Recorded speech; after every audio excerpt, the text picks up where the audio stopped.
Muy buenos días. Vamos a comenzar, gracias a Dios, y damos gracias. Bendito Señor, te damos gracias. Nos has traído de regreso.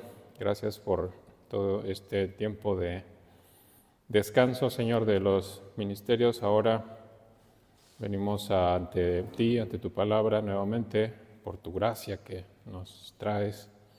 Y gracias a Cristo, en quien está revelada toda tu palabra, por quien recibimos el Espíritu y por quien tenemos acceso libre a tu presencia, Señor, y mediante quien podemos conocerte y somos edificados a su imagen para gloria suya, Señor, y gracias a Él, ahora regresamos y estamos de nuevo listos para este tiempo de estudio de tu palabra. Bendito Dios, gracias. En Cristo te damos gracias. Amén. Muy bien, pues gracias a Dios regresamos a los libros de la Biblia. Entonces, vamos a continuar con el libro de Esther.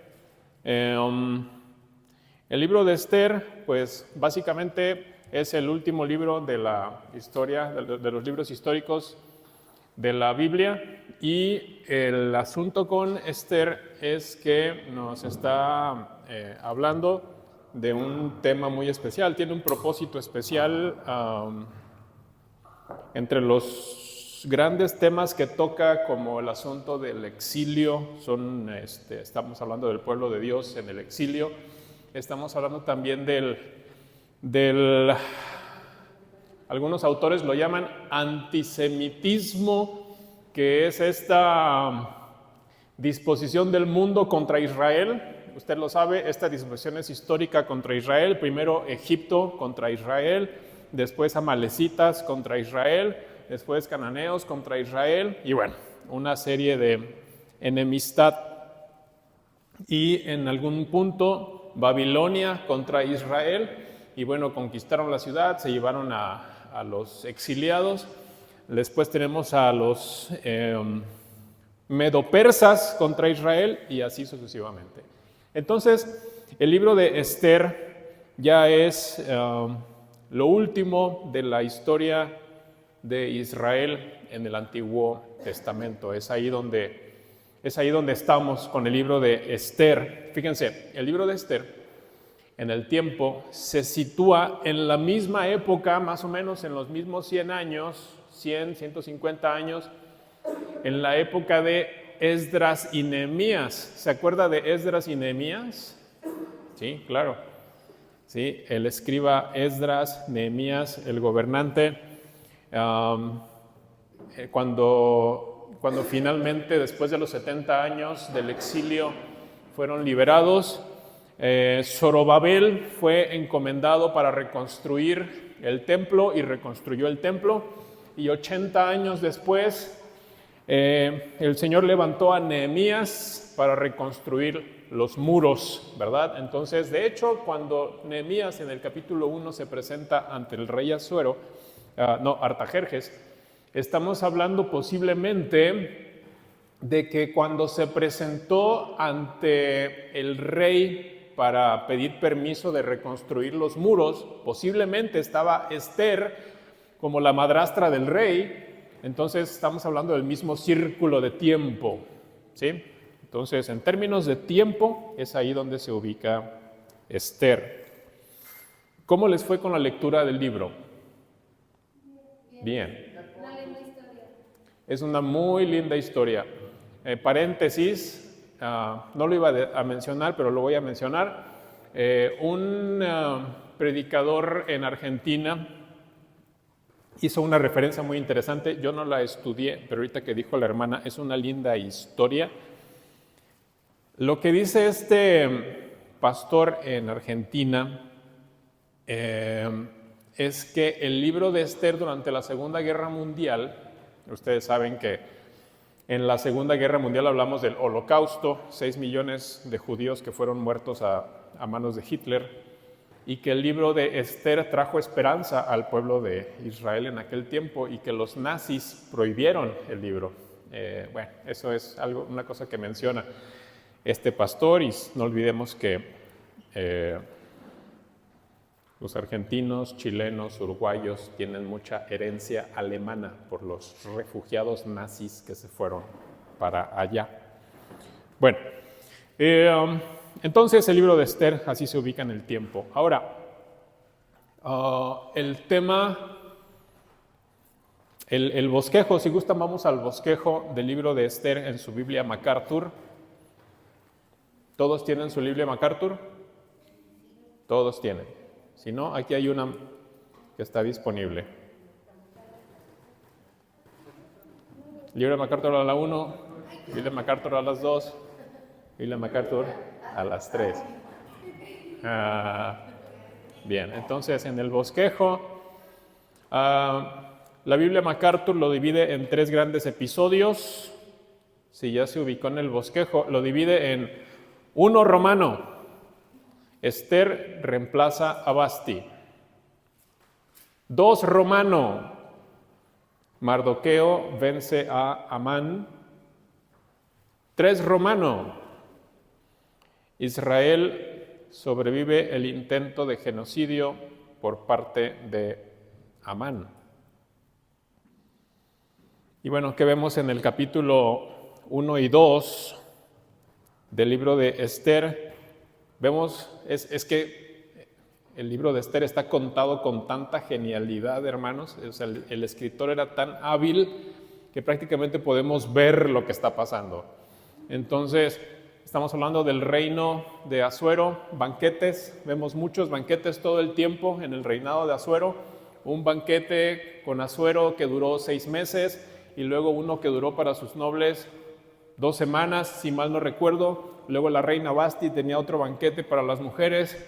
¿Y se acuerdan cómo Esther negoció, ¿sí?, con el rey, con banquetes también, y luego banquetes en la victoria de los judíos? O sea, bueno, entonces capítulo 1 y 2 tenemos el banquete de Asuero, el despilfarro de riquezas, de dinero, y bueno, históricamente este rey fue conocido por ser sumamente borracho, ¿sí?, y sumamente extravagante en sus gustos, históricamente. Entonces, solicita que venga la reina Vasti se rehúsa. Hay muchas interpretaciones respecto de esto, que si le pidió presentarse de una forma indecorosa, que si sí, que si no. Hay muchas interpretaciones, pero lo más gramático, histórico, literal, es que pues, se rehusó porque todo el mundo andaba borracho. ¿Quién va a querer presentarse donde todo el mundo está borracho? Nadie. Bueno, entonces Vasti se niega, y fíjense una característica del rey Asuero también. Él tomó la decisión de rechazar a Vasti, no, sino que pidió consejo a su corte y a sus hombres y les dijo: ¿qué hacemos con Vasti? No, pues entonces que no se presente nunca a ti, búscate una esposa nueva, y etcétera, etcétera. Y vamos a ver a lo largo de todo el libro que el rey Asuero, ustedes han escuchado la palabra pusilánime, ¿sí? Pusilánime. La palabra ánime es una palabra latina que es alma. Entonces estamos hablando de alguien de poco brío, de poca decisión, de poca energía, alguien que lo tienen que mandar, alguien que necesita ser mangoneado. Ese es pusilánime, ¿sí? Entonces vemos a un rey Asuero que todo pregunta: ¿qué hacemos con Vasti? Y se lo pregunta a sus hombres. Luego cuando entra Amán: ¿qué hago con el hombre que merece mi honra? Y luego con Esther: ¿qué haré? Hasta la mitad del reino te doy. Y todo el tiempo Asuero está preguntando: no puedo rechazar el edicto. Ustedes vean, Mardoqueo, Esther, ustedes vean qué hacen para dar el contraedicto. Vemos a un rey que siendo rey no es rey, ¿sí? Bueno, entonces eso es lo que sucede con el rey. Es uno de los personajes principales. Luego viene la coronación de Esther. Finalmente es elegida Esther como la reina. Y luego, eso es en el capítulo 1 y 2. En el capítulo 2 también vemos que Mardoqueo descubre un complot contra el rey. ¿sí? Se lo da a conocer a Vasti y Vasti se lo da a conocer al rey.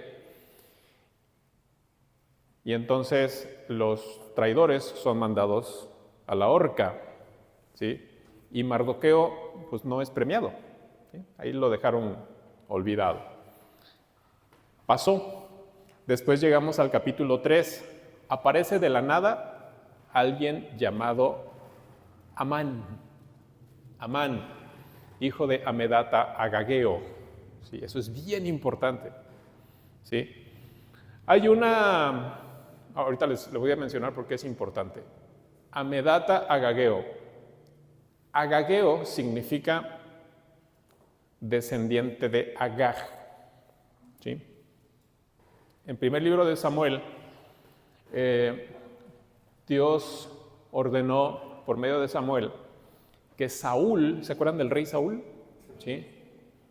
Destruyera a los amalecitas, ¿sí? Todo, mujeres, niños, ganado mayor, ganado menor, todo. Cuando finalmente conquistaron a los amalecitas, Saúl le perdonó la vida a Agag y al ganado, ¿sí? Salud. Entonces, y todos sus nobles estuvieron de acuerdo. Entonces, el Señor Dios, por medio de Samuel, condenó y desechó a Saúl, ¿sí? Me he buscado uno conforme a mi corazón, ¿sí? Porque no obedeció la voluntad de Dios. Bueno, Saúl pertenecía a la tribu de Benjamín, ¿sí?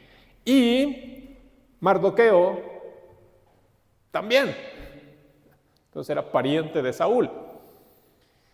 Y Amán, este que aparece en el capítulo 3, que era el mano derecha del rey Asuero y que era el enemigo acérrimo de Mardoqueo, era descendiente de Agag.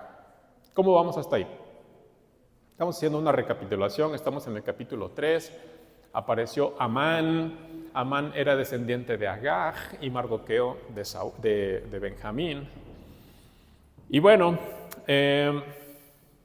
viene el decreto de Amán. Resulta que pues Amán pidió al rey pues que todo el mundo se incline delante de mí. Eso es lo que pidió Amán. Y había alguien que no se inclinaba delante de Amán. ¿Quién era? Mardoqueo. Mardoqueo, es correcto. Entonces Mardoqueo no se inclinaba delante de Amán. Amán lo odiaba y le dijo al rey, ¿sabes qué, rey? Te voy a dar mucha plata, ¿sí? Te voy a dar muchísima plata, pero voy a matar a Mardoqueo y a todos los judíos, ¿sí? Y el rey dijo, quédate con la plata, ¿sí? Y haz como bien te parezca, y así lo hizo. Entonces ya dijo Amán que dentro de 11 meses iba a morir Mardoqueo y todos los judíos en todas las provincias, 127 provincias, iban a morir. ¿Sí? Bueno, entonces de esto fue informado Mardoqueo y Esther, y entonces Mardoqueo pone a Esther en una encrucijada y le dice, pues quién sabe si para esto fuiste hecha reina y no creas que te vas a librar. ¿Sí? Y Esther, en ese intercambio de mensajes había un mensajero ahí que era un eunuco y finalmente dice, bueno, voy a ayunar, así como tú, yo voy a ayunar junto con mis doncellas, voy a entrar a la presencia del rey, aunque es contra la ley. Si me presento ahí sin llamar, me puede matar ahí, entonces me voy a presentar. Si muero, que muera. Y entonces se presenta la reina Esther, en el capítulo 4 y 5, se presenta delante del rey y le dice, te invito a un banquete, pero trae a Amán. Y van al primer banquete y comen y todo bien. Y luego le vuelve a preguntar el rey, ¿qué quieres? Hasta la mitad del reino. Y ella le dice, ven a otro banquete que voy a tener listo mañana. Termina el banquete, Amán se va a su casa y le dice a su mujer Zeres y a sus amigos: todo está maravilloso, hasta la reina me invitó a un banquete, todo está perfecto, mi vida es genial, si no fuera por ese Mardoqueo. ¿Sí? Y su mujer, como la cosa más obvia, le dice: pues, pon una horca. Digo, lógico, ¿no? Sí. Pon una horca, mátalo. Y dice: de veras. Esa misma noche, en lo que se ponían de acuerdo Amán, su mujer y sus amigos, el rey no pudo dormir. Y pidió: tráiganme las crónicas de mis crónicas. Léanme, por favor, para que me dé sueño.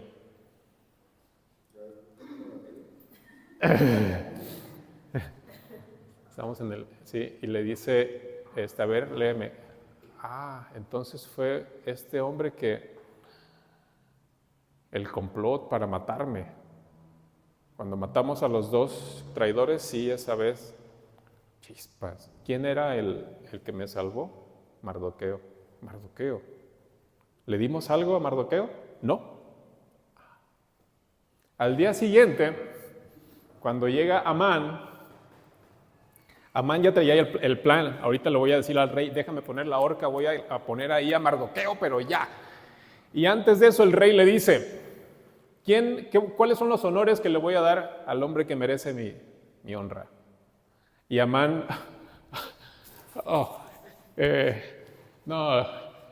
mira, ponle tu traje real, que lo pasen en la ciudad, y el hombre más distinguido que lleve la rienda del caballo. ¿Sí? Bien. Mardoqueo va a recibir el honor. ¿Sí? Tú vas a llevar el caballo. Tú manejas.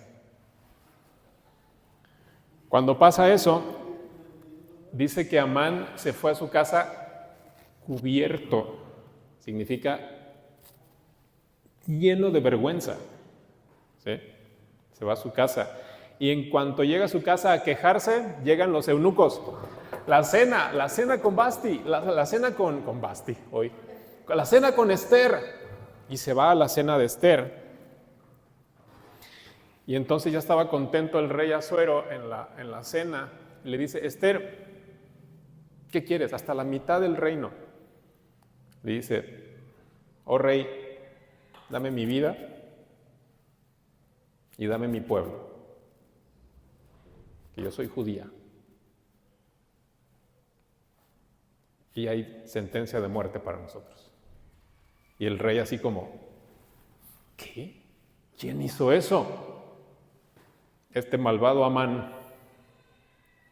Se levantó el rey en ira, se fue al huerto, y al regresar, cuando Amán se vio perdido, estaba suplicando a la reina Esther.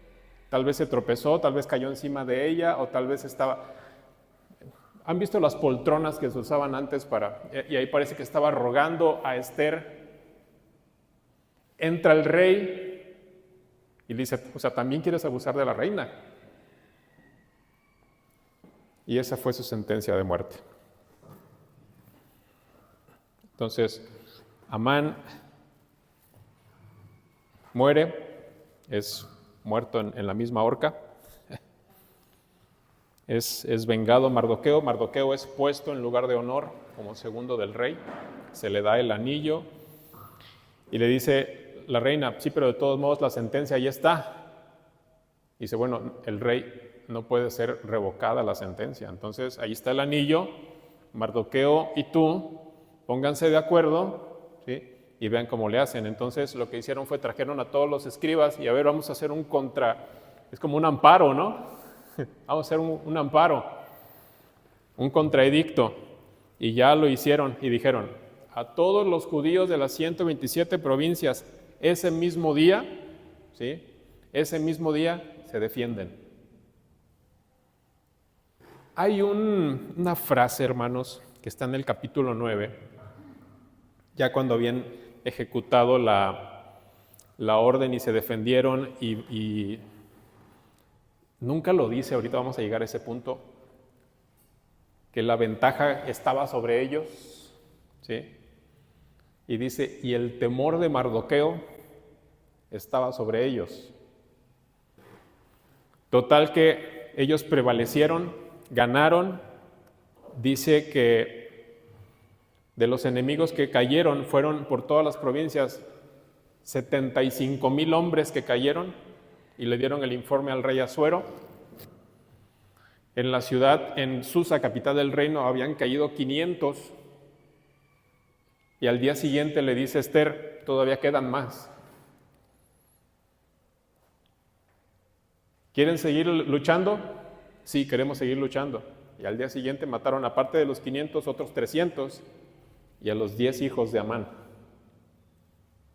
también murieron. Y decretó entonces Mardoqueo que se celebrara a partir de ese momento la fiesta de Purim. Purim, la terminación im es plural en hebreo, pur significa suertes, la fiesta de las suertes, ¿sí? Purim, hermanos, se celebra por los judíos hasta hoy. Se sigue celebrando cada año. Esther es uno de los 5 rollos que se leen todo el año. Así como, ¿se acuerdan de los católicos que tienen una liturgia que hay una semana de Adviento, una semana de Pascua, una semana y se ponen de color, el uniforme es verde, a veces es rojo, a veces es blanco? Bueno, esa es la liturgia. En la liturgia hebrea, ¿sí?, hay 5 libros que se leen cada año, año con año, año con año. Uno de esos libros que se lee cada año es Esther, en la fiesta de Purim, hasta hoy. Bien, así llegamos hasta el capítulo 9 y al capítulo 10, la fama de Mardoqueo. En todo el libro jamás se menciona el nombre de Dios, jamás. Jamás se menciona la fiesta de los tabernáculos, jamás se menciona la fiesta de la Pascua, jamás se menciona, ¿sí?, los sacrificios, el sacerdocio levítico, jamás. Sin embargo, eso podría tener varias explicaciones de varios tipos. Una de ellas es, en Nehemías, si recuerdan, volvieron a instaurar la celebración de la fiesta de los tabernáculos, ¿sí? Y se dice que cuando Nehemías, o sea, mucho después de Esther, Nehemías, cuando restableció los tabernáculos, se dice, no habíamos tenido una fiesta así desde los días de Josué. O sea que no se menciona nada de las fiestas en Esther, de las fiestas judías, pero estamos hablando de que el pueblo judío abandonó las fiestas desde hacía siglos atrás. Esa podría ser una explicación de por qué no se menciona. Ahora, tampoco se menciona la Pascua y otros, y hay explicaciones también para eso, así como esta que acabo de mencionar de Nehemías, hay otra explicación en Esdras, y nos podríamos ir con esos detalles, pero me voy a ir sobre el punto más importante, es que nunca se menciona el nombre de Dios. Y dice eso, no, si no se menciona nunca el nombre de Dios, ¿por qué ese libro es canónico? ¿Por qué es parte de la Biblia? ¿Por qué no lo sacaron de la Biblia si nunca se menciona el nombre de Dios? Bueno, el texto hebreo, mis hermanos, el texto hebreo se ha estudiado de 2 formas. 3 formas, pero voy a hablar solo de 2, las más difundidas. El texto hebreo se ha difundido de 2 formas. Primero, la Septuaginta. ¿Han escuchado de Septuaginta? Septuaginta era la Biblia que se leía en los tiempos del Señor Jesús. ¿Sí? La Septuaginta. La Septuaginta era la Biblia hebrea, o sea, el Antiguo Testamento, pero escrita en griego. ¿Sí? ¿Por qué? Porque era el idioma que se usaba, era como en inglés. Entonces, la Septuaginta, ¿venía el libro de Esther? Sí venía. Pero algo bien curioso. ¿Qué hicieron los escritores de la Septuaginta? Como nunca se mencionaba el nombre de Dios y ninguna de las fiestas, Esther, que tiene 167 versículos, lo que hicieron es, le agregamos más versículos. Le pusieron 100 y fracción de versículos más para nombrar el nombre de Dios, para poner el nombre de las fiestas y para que se viera mejor el libro de Esther. Eso fue lo que hicieron. Y así estuvo por muchos años el libro de Esther. Sin embargo, después de Cristo, por ahí del siglo II hasta el siglo X, o sea, durante 800 años, salió otro grupo de judíos llamados los masoretas. Los masoretas lo que hicieron fue recopilar los textos judíos que existían y empezar a filtrarlos, a corregirlos, ¿sí? Otra de las correcciones, paréntesis, comercial que hicieron fue el texto hebreo. Hasta ese momento se escribía todo con consonantes. Lo que hicieron fue agregarle las vocales que estudiamos hasta hoy.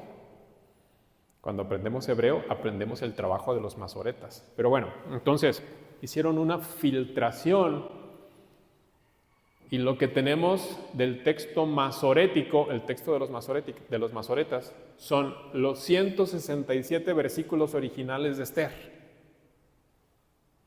Es importante porque de ese texto masorético se tomó para traducir la Biblia en tiempos de la Reforma, tiempos de Lutero, ¿sí? En tiempos de Erasmo. Entonces, lo que tenemos hoy en nuestras Biblias de hebreo viene del texto masorético. Ese texto expulgado. Entonces, no se menciona intencionalmente, no se menciona el nombre de Dios en todo el libro de Esther y es intencional no decir el nombre. Según los estudiosos, no se menciona para resaltar la providencia de Dios. La providencia de Dios. Y para terminar, vamos a hablar un poquito de la providencia de Dios. ¿Sí? ¿Qué significa la providencia de Dios?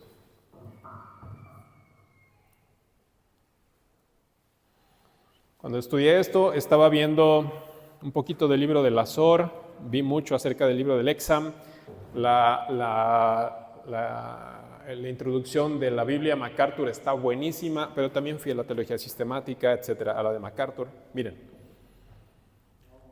la providencia de Dios, en una forma resumida, significa que Dios gobierna todo. Y cuando decimos todo, es todo. En el pasado, en el presente, en el futuro, los detalles más pequeños, incluso los actos buenos y los malos. La providencia es también que Dios mueve los corazones de las personas. Significa que Dios gobierna absolutamente todo y vamos a ver algunos ejemplos en la Escritura. Cuando decimos que Dios gobierna en el pasado, presente y futuro, podemos ver, por ejemplo, Salmos 22, 28, vamos ahí.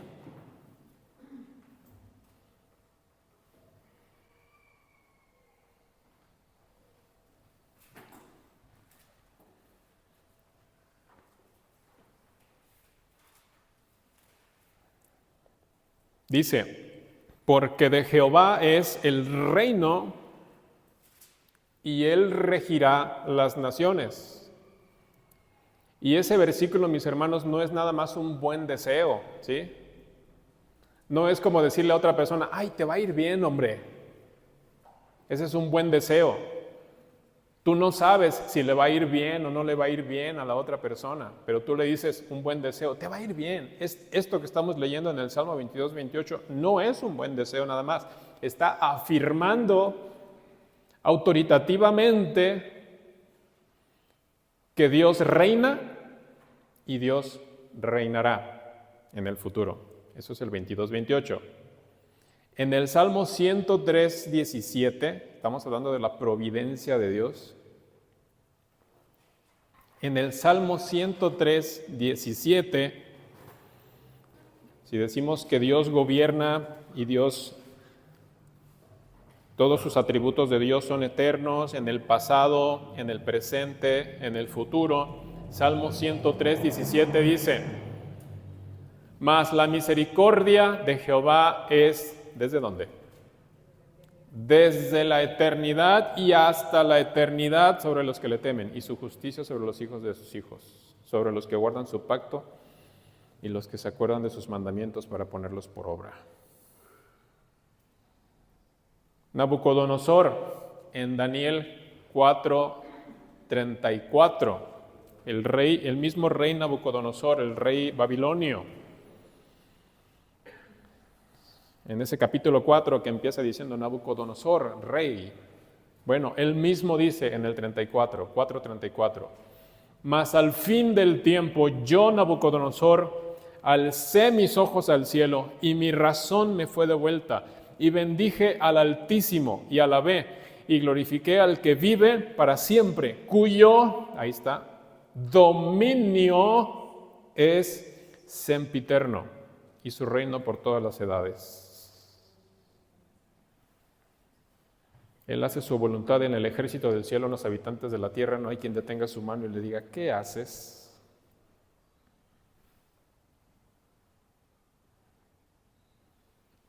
Incluso, mis hermanos, es el gobierno de Dios, aparte de que es eterno, el gobierno, la providencia de Dios es tan detallada, mi hermano, es tan detallada la providencia de Dios que si tiras una moneda al aire y dices águila, sol y cae sol, Dios lo ordenó en su providencia. ¿Sí? Proverbios 16:33. La suerte se echa en el regazo, mas de Jehová es la decisión de ella. ¿Qué tal?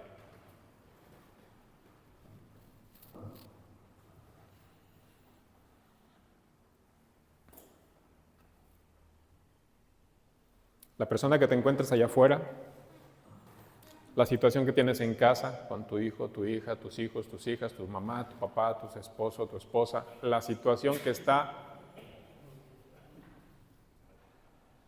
ordenada en la providencia de Dios. Incluso los corazones, hermanos, son movidos por Dios. ¿Quién endureció el corazón de Faraón? Dios. Porque Él gobierna en los corazones.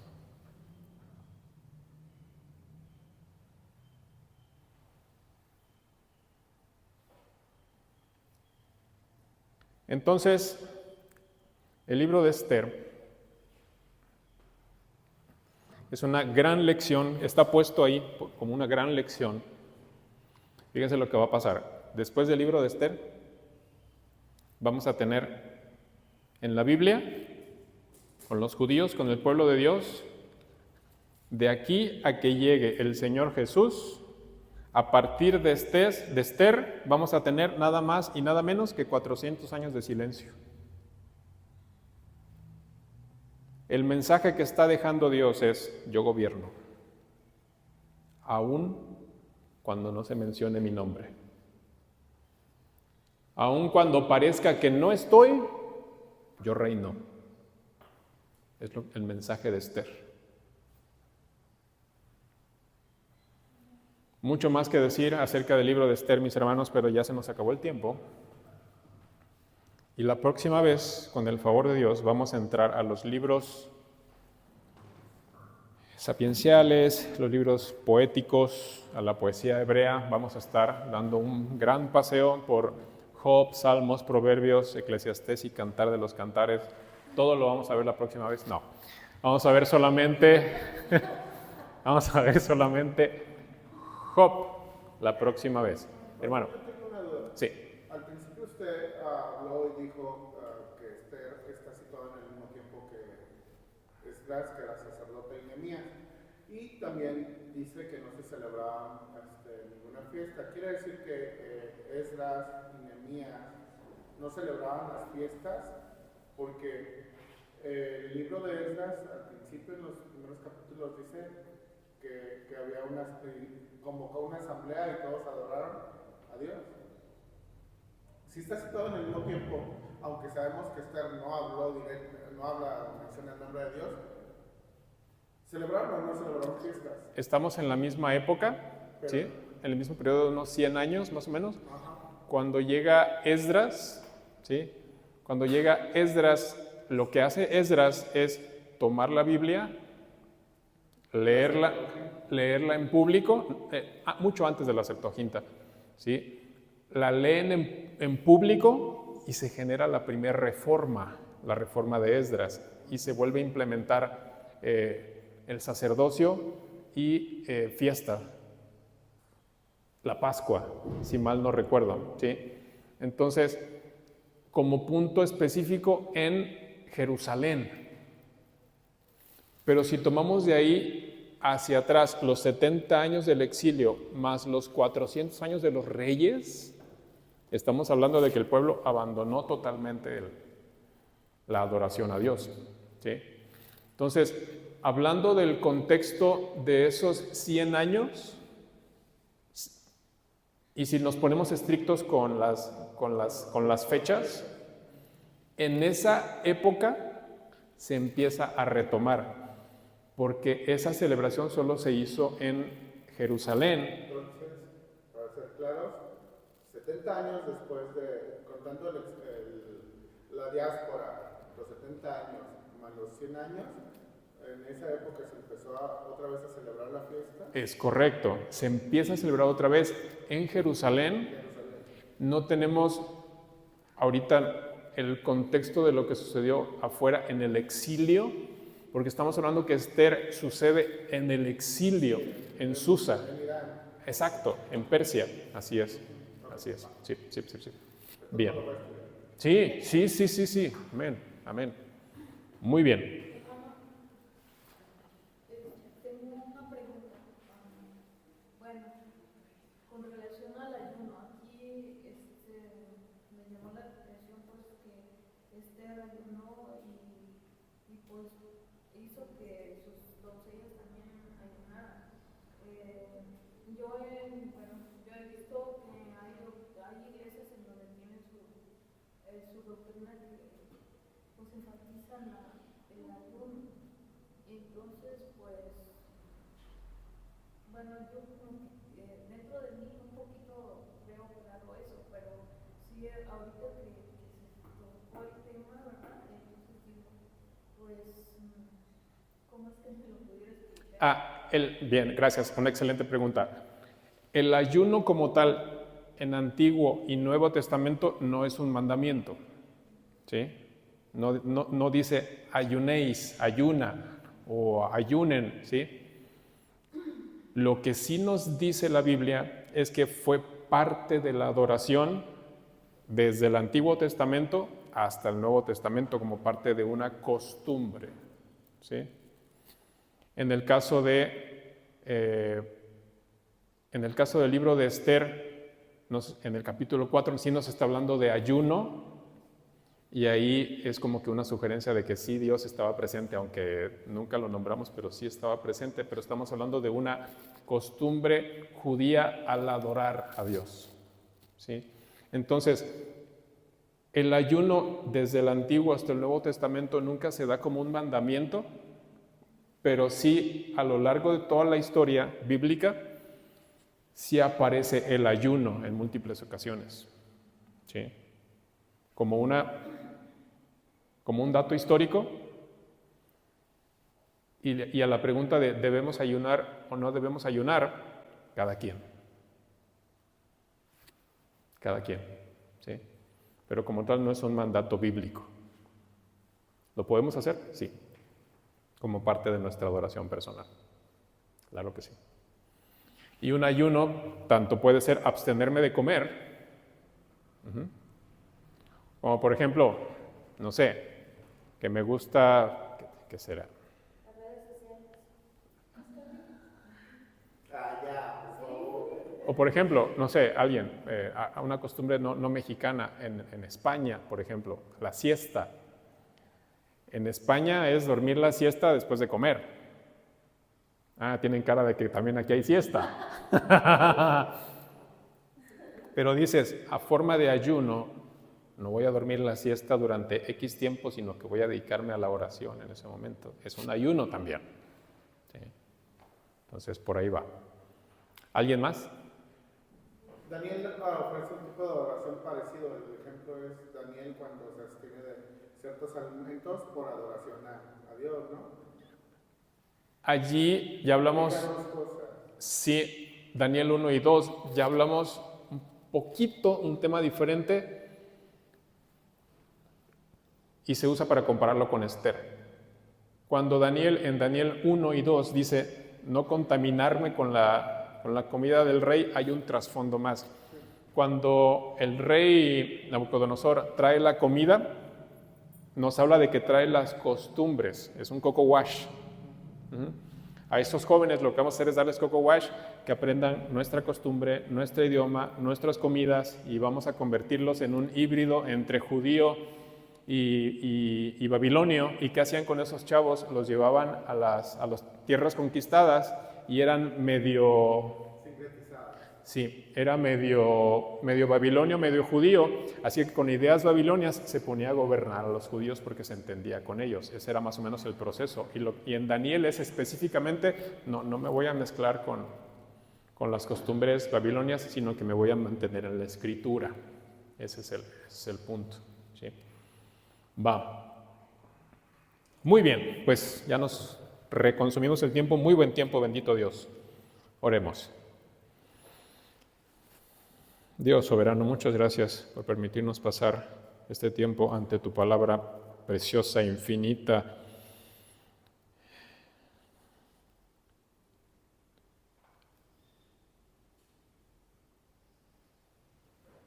Señor, qué indispensable es tu palabra, Señor, y qué urgencia de estar en ella siempre. Gracias, bendito Dios, por llevarnos y traernos a tu palabra. En Cristo Jesús. Amén.